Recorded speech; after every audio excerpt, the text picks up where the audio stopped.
വെളിപാട് പുസ്തകം അധ്യായം 17. വെളിപാട് പുസ്തകം 17-ാം അധ്യായം. പിന്നെ 7 കലശമുള്ള 7 ദൂതന്മാരിൽ ഒരുവൻ വന്ന് എന്നോട് സംസാരിച്ചു.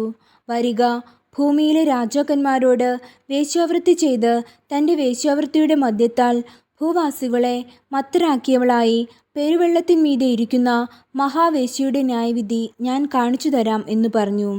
അവൻ എന്നെ ആത്മാവിൽ മരുഭൂമിയിലേക്ക് കൊണ്ടുപോയി. അപ്പോൾ 7 തലയും 10 കൊമ്പും ഉള്ളതായി ദൂഷണനാമങ്ങൾ നിറഞ്ഞ് കടും ചുവപ്പുള്ള ഒരു മൃഗത്തിന്മേൽ ഒരു സ്ത്രീ ഇരിക്കുന്നത് ഞാൻ കണ്ടു. ആ സ്ത്രീ ധൂമ്രവർണ്ണവും കടും ചുവപ്പും നിറവും ഉള്ള വസ്ത്രം ധരിച്ച് പൊന്നും രത്നവും മുത്തും അണിഞ്ഞവളായി തൻ്റെ വേശ്യാവൃത്തിയുടെ മ്ലേച്ഛതയും അശുദ്ധിയും നിറഞ്ഞ സ്വർണ്ണ പാനപാത്രം കയ്യിൽ പിടിച്ചിരുന്നു. മർമ്മം, മഹതിയാം ബാബിലോൺ, വേശ്യമാരുടെയും മ്ലേച്ഛതകളുടെയും മാതാവ് എന്നൊരു പേർ അവളുടെ നെറ്റിയിൽ എഴുതിയിട്ടുണ്ട്. വിശുദ്ധന്മാരുടെ രക്തവും യേശുവിൻ്റെ സാക്ഷികളുടെ രക്തവും കുടിച്ച് സ്ത്രീ മത്തിയായിരിക്കുന്നത് ഞാൻ കണ്ടു. അവളെ കണ്ടിട്ട് അത്യന്തം ആശ്ചര്യപ്പെട്ടു. ദൂതൻ എന്നോട് പറഞ്ഞത്, നീ ആശ്ചര്യപ്പെടുന്നത് എന്ത്? ഈ സ്ത്രീയുടെയും 7 തലയും 10 കൊമ്പും ഉള്ളതായി അവളെ ചുമക്കുന്ന മൃഗത്തിൻ്റെയും മർമ്മം ഞാൻ പറഞ്ഞു തരാം. നീ കണ്ട മൃഗമോ ഉണ്ടായിരുന്നതും ഇപ്പോൾ ഇല്ലാത്തതും ഇനി അഗാധത്തിൽ നിന്നു കയറി നാശത്തിലേക്ക് പോകുവാൻ ഇരിക്കുന്നതുമാകുന്നു. ഉണ്ടായിരുന്നതും ഇല്ലാത്തതും വരുവാനുള്ളതുമായ മൃഗത്തെ ലോകസ്ഥാപനം മുതൽ ജീവപുസ്തകത്തിൽ പേർ എഴുതാനിരിക്കുന്ന ഭൂവാസികൾ കണ്ട് അതിശയിക്കും. ഇവിടെ ജ്ഞാനബുദ്ധിയുണ്ട്.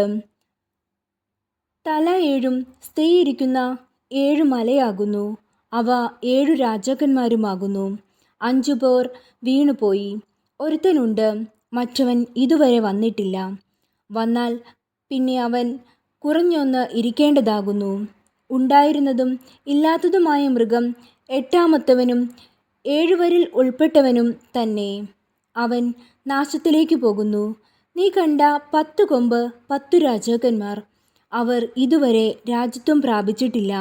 മൃഗത്തോട് ഒന്നിച്ച് 1 നാഴിക നേരത്തേക്ക് രാജാക്കന്മാരെ പോലെ അധികാരം പ്രാപിക്കും താനും. ഇവർ ഒരേ അഭിപ്രായമുള്ളവർ. തങ്ങളുടെ ശക്തിയും അധികാരവും മൃഗത്തിന് ഏൽപ്പിച്ചു കൊടുത്തു. അവർ കുഞ്ഞാടിനോട് പോരാടും.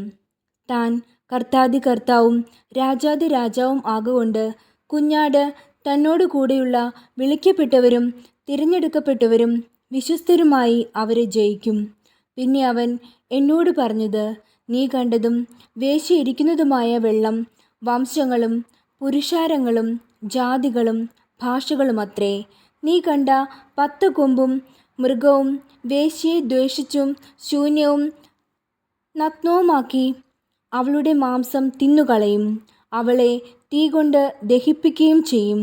ദൈവത്തിൻ്റെ വചനം നിവൃത്തിയാകുവോളം തൻ്റെ ഹിതം ചെയ്യുവാനും ഒരേ അഭിപ്രായം നടത്തുവാനും തങ്ങളുടെ രാജ്യത്വം മൃഗത്തിനു കൊടുപ്പാനും ദൈവം അവരെ ഹൃദയത്തിൽ തോന്നിച്ചു.